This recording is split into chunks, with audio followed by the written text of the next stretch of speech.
Dan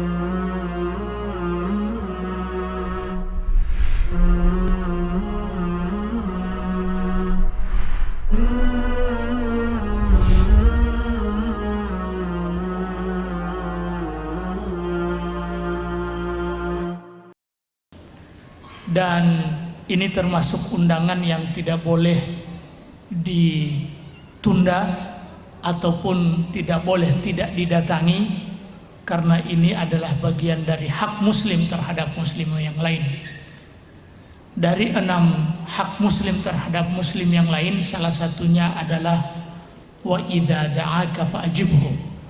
Apabila engkau diajak ke pernikahan seperti ini, maka hendaklah engkau penuhi undangan itu. Salawat beserta salam kita haturkan kepada Nabi kita Nabi Muhammad sallallahu alaihi wasallam, kepada para sahabatnya, para keluarganya, para pengikut setia beliau hingga yaumil qiyamah. Hadirin wa hadirat yang dirahmati Allah Subhanahu wa taala, saya sudah seringkali memberikan nasihat pernikahan. Saya tidak tahu apa lagi yang akan saya sampaikan dalam nasihat pernikahan ini. Apalagi yang akan dinasihati ini adalah kedua ustadzah.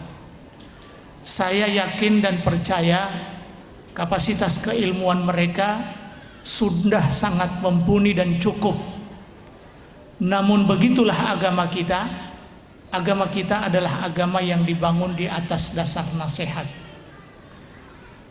Agama kita adalah agama yang memberikan motivasi kepada para pemeluknya untuk senantiasa memberi peringatan. Fadzakir fa inna dzikra tanfa'ul mu'minin. Berilah peringatan, karena memberi peringatan itu akan bermanfaat bagi orang-orang beriman. Dan apalagi juga termasuk hak muslim terhadap muslim yang lain, jika diminta untuk memberikan nasihat, maka ini sudah menjadi kewajiban, hendaklah menasihati selama kita bisa dan memiliki kapasitas untuk itu. Para hadirin tamu undangan yang dirahmati Allah Subhanahu wa taala, saya awali dengan mau cerita dulu bagaimana kondisi wanita-wanita dulu di masa Islam. Wanita-wanita itu sangat terhormat dan dihormati, sangat mulia dan dimuliakan. Dulu sebelum Islam datang, mereka memang tidak punya nilai. Mereka bisa diwarisi. Kalau seorang ayah meninggal, maka yang akan mewarisi ibunya adalah, atau istri dari ayahnya adalah, ibu tirinya maksudnya, salah seorang dari anak laki-laki. Bayangkan, sampai seperti itulah kondisi sebelum Islam memperlakukan wanita itu sendiri. Tapi subhanallah, setelah datangnya Islam, maka wanita yang tadinya tidak memiliki harga diri itu dimuliakan.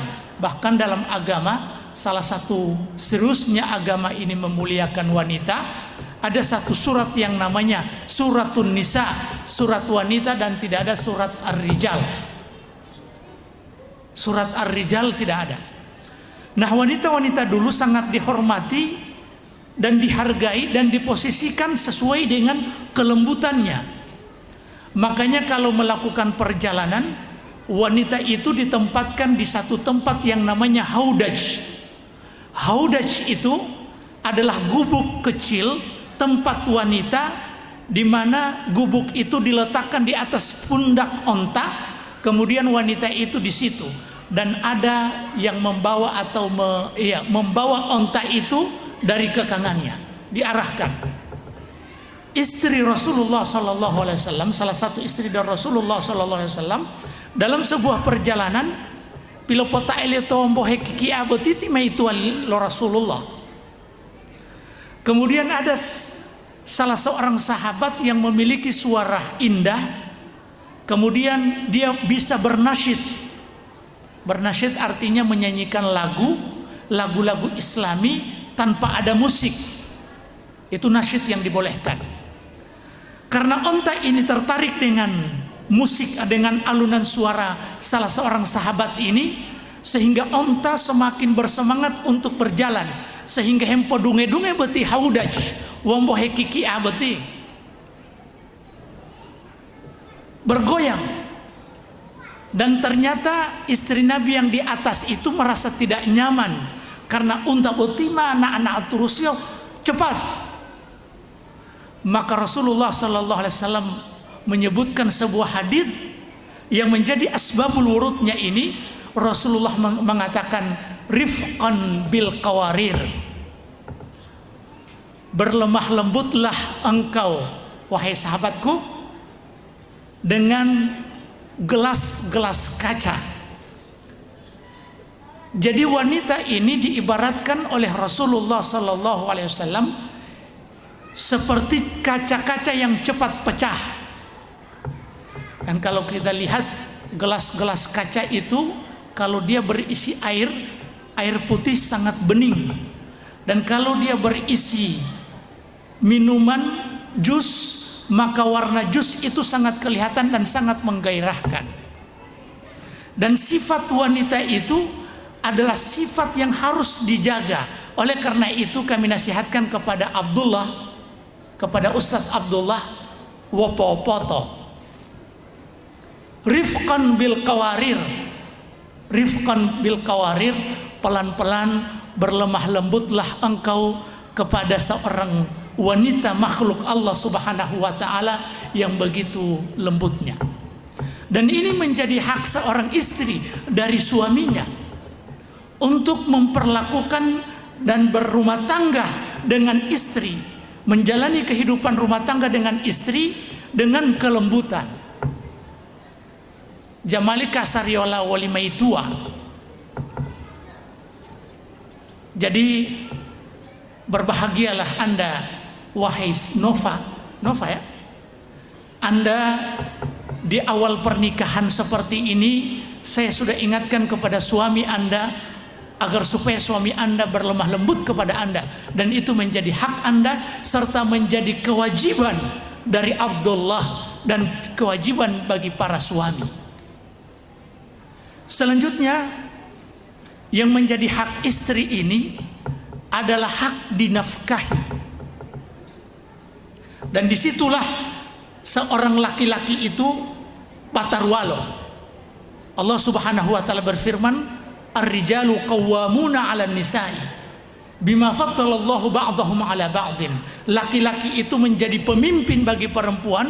Alasan pertamanya karena bima faddalallahu ba'dahum 'ala ba'din, karena ini adalah keutamaan yang Allah berikan kepada kita para lelaki. Dan yang kedua adalah wabima anfaqu, dan juga karena mereka menafkahi. Maka menjadi tugas pokok seorang suami adalah berusaha bekerja keras, dan insya Allah dia akan mendapatkan rizki untuk memberikan nafkah kepada istrinya. Walaupun istri itu memiliki pekerjaan, walaupun istri itu memiliki harta, tapi sebagai seorang laki-laki harus memiliki tanggung jawab, dan tanggung jawab itu harus dipatrikan dalam diri dia. Harus wa umokaraja, harus wa riziki, memiyahe hiyala wa walao. Karena betapa banyak hari ini para lelaki hanya secara psikologis atau secara biologis dia laki-laki, tapi secara karakter dan pembawaan tabuati, menyia-nyiakan orang yang menjadi tanggungannya. Dan Rasulullah mengatakan kafabil mari ithman idza dayya man yaul. Jadi kepada saudara Abdullah kami ingatkan, dan kepada kita semua para suami, setelah kita mengucapkan kata qabiltu nikahaha, saya terima nikahnya, maka ucapan itu adalah ucapan yang disebutkan dalam agama kita mitsaqan ghalidha buhutamot toheto jamali ma'lopatolo. Karena sebagaimana kita ketahui mitsaqan ghalidha atau Qur'ani bawa dulu dalala. Pertama dalam masalah ikatan akad pernikahan, dan yang kedua adalah ikatan kontrak kerja Allah dan Rasul, di mana Allah Subhanahu wa taala memerintahkan kepada para nabi dan rasul untuk menyampaikan agama ini. Wa idz akhadna minan nabiyyina mitsaqahum wa minka wa min Nuh wa Ibrahim wa Musa wa Isa bin Maryam wa akhadna minhum mitsaqan ghalidha. Jadi beratnya ikatan itu, beratnya ikatan pernikahan sama dengan beratnya ikatan perjanjian antara para nabi dan rasul. Sehingga pernikahan ini tidak bisa dipermainkan, pernikahan ini dengan semudahnya dilepaskan begitu saja. Hadirin wa hadirat yang dirahmati Allah Subhanahu wa taala, kemudian hak suami yang paling besar, dan ini juga yang semestinya menjadi perhatian kita, adalah hak ketaatan. Siapapun Anda, setinggi apapun pendidikan Anda, secantik apapun Anda, bahkan dari keturunan ningrat manapun Anda berkewajiban untuk taat kepada suami, walaupun suami Anda adalah orang kebanyakan, atau mungkin dari sisi pandangan manusia dia biasa-biasa saja, dari sisi strata sosial biasa-biasa saja, tapi ketaatan itu mutlak kepada suami kecuali dalam masalah-masalah yang dilarang oleh agama. Rasulullah Shallallahu Alaihi Wasallam mengatakan bahwa wanita itu bisa masuk surga hanya bermodalkan 4 hal. Jadi idza shallatil mar'atu khamsaha, kalau wanita itu sholat 5 waktu, wa shamat syahraha, dan puasa Ramadan, wa hafizat farjaha, dan menjaga kehormatannya, wa ata'at ba'laha, dan taat kepada suaminya, maka qilalaha, dikatakan kepada dia, udkhulil jannata min aybabin syi'ti, masuklah ke dalam surga lewat pintu mana saja yang engkau kehendaki. Luar biasa. Dan ini peluang besar bagi seorang wanita untuk meraih pengampunan Allah dan untuk bisa mendapatkan surga hanya dengan 4 hal yang telah kita sebutkan tadi. Salah satunya adalah taat kepada suami pada hal-hal yang ma'ruf. Hadirin wa hadirat yang dirahmati Allah Subhanahu wa taala, bicara tentang pernikahan ini tidak hanya sekedar menyambungkan antara kehendak laki-laki dan kecenderungan dia untuk mendapatkan wanita atau sebaliknya. Bicara tentang pernikahan tidak hanya sekedar menyatukan 2 cinta, 2 hati yang berbeda dalam satu cinta. Tidak hanya sekedar menyatukan kedua keluarga, pihak laki-laki di keluarga laki-laki dan keluarga perempuan. Tapi lebih dari itu, pernikahan seharusnya menjadi sebuah pernikahan yang visioner. Pernikahan yang memiliki tujuan yang jelas, dan ini yang kabur dari anak-anak kita hari ini. Pada saat dia mau menikah, tujuannya hanya sekedar untuk melepaskan atau melampiaskan syahwatnya. Bauma karena memang madidu mau tahangi, atau hilamonga hilotilotinga. Pernikahan tidak hanya sekedar karena mau hilotilotinga. Tapi lebih dari itu, pernikahan seharusnya memiliki tujuan yang jelas. Pernikahan yang memiliki visi ke depan. Apa pernikahan yang memiliki visi ke depan? Pertama, pernikahan yang diinginkan agar supaya bisa melahirkan generasi-generasi yang memang dikehendaki oleh Allah Subhanahu wa taala. Wa uti udilu alo nabi. Ti nabi ju to umoda awak. Kira-kira biasanya berapa menit ini? Walau maaf mak lipatalati harap latih atau Masjid Al Faruq uti. Jemaah sekalian yang dirahmati Allah Subhanahu wa taala, Nabi berjalan kaki dari Mekah ke Taif, ingin mendakwai orang-orang di Taif, karena memang di Mekah dia mendapatkan penolakan. Kalau biasanya kita melihat ada penolakan ustadz, persekusi ustadz, dulu sudah ada seperti itu. Jadi dia berjalan kaki, begitu sampai di Taif, yang dia dapatkan adalah dihinakan oleh pembesar-pembesar Taif. Mereka membuat sebuah skenario, orang-orang gila dan anak-anak mereka mobilisasi untuk melempari Rasulullah dengan batu.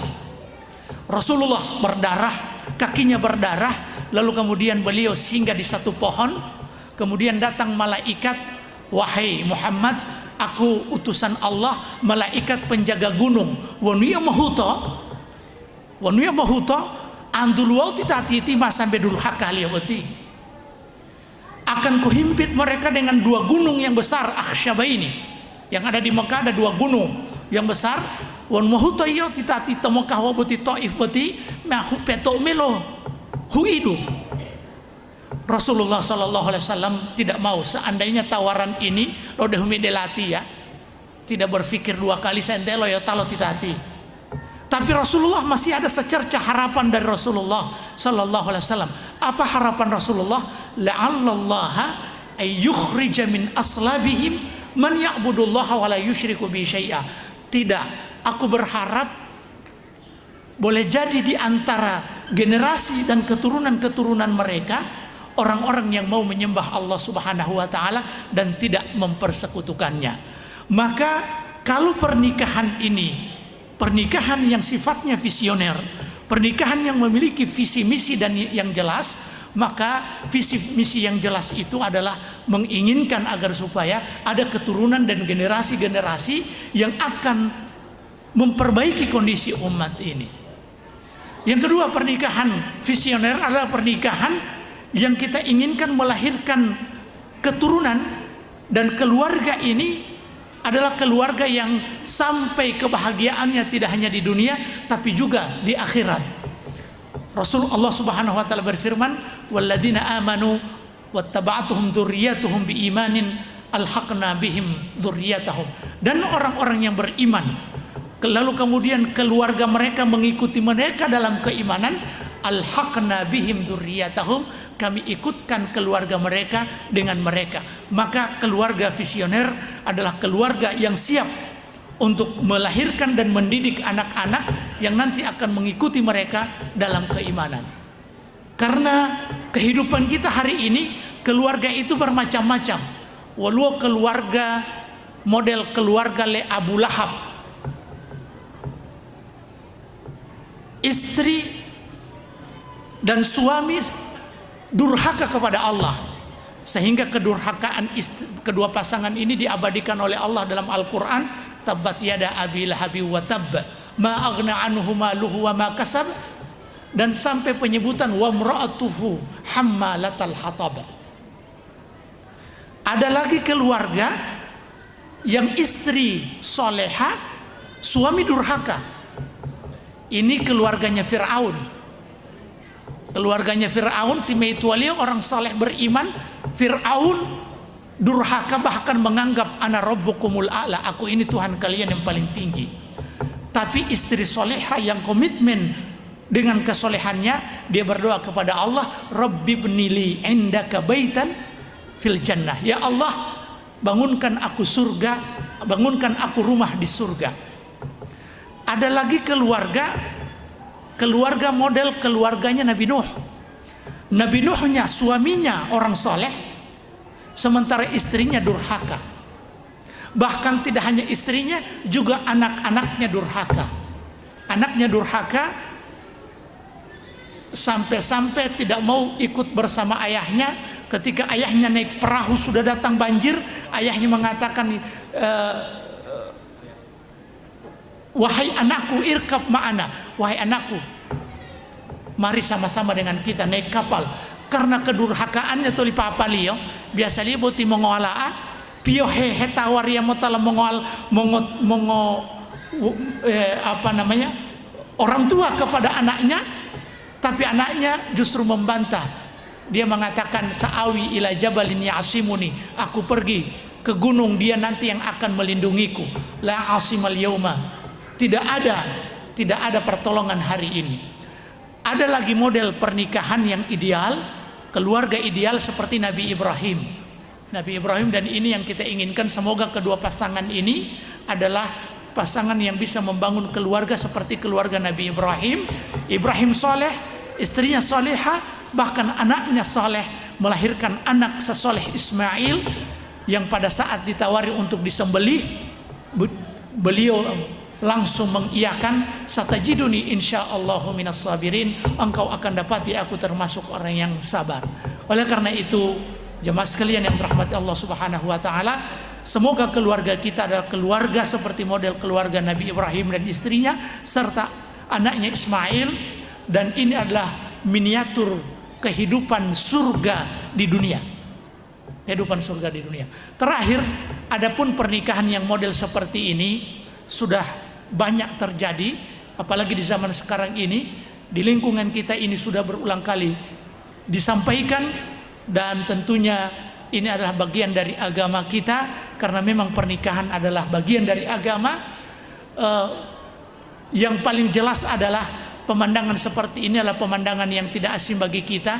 Totihi saja, tahu menakmi motabia, tujuannya beribadah kepada Allah, medungamaitihi ulu hijabu, dan tidak ada orang yang tersinggung dan tidak ada orang yang protes. Ilonglah memehe balali mengelitihi. Wa boti meme motabia jabu meme memilih omongolai sujud dua.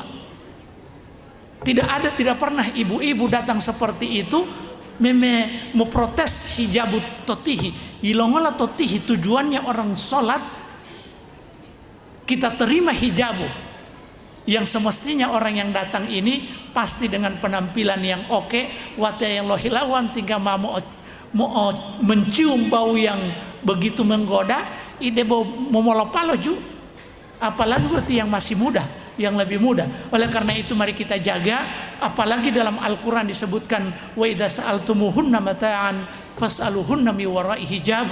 Kalau kalian mau meminta sesuatu dari mereka, mintalah dari balik hijab. Dzalika atharu liqulubikum wa qulubihinna. Yang demikian bisa mensucikan hati mereka, hati kalian dan hati mereka. Para sahabat saja dididik oleh Allah untuk mensucikan hati dengan mengambil sesuatu dari balik hijab, apalagi kalau kita yang kualitas keimanannya tidak seperti para sahabat. Inilah yang bisa kami sampaikan pada kesempatan kali ini. Semoga bermanfaat, terutama bagi diri saya sendiri dan kepada kita semua. Dan semoga kita termasuk orang-orang yang akan diberkahi dalam kehidupan keluarganya.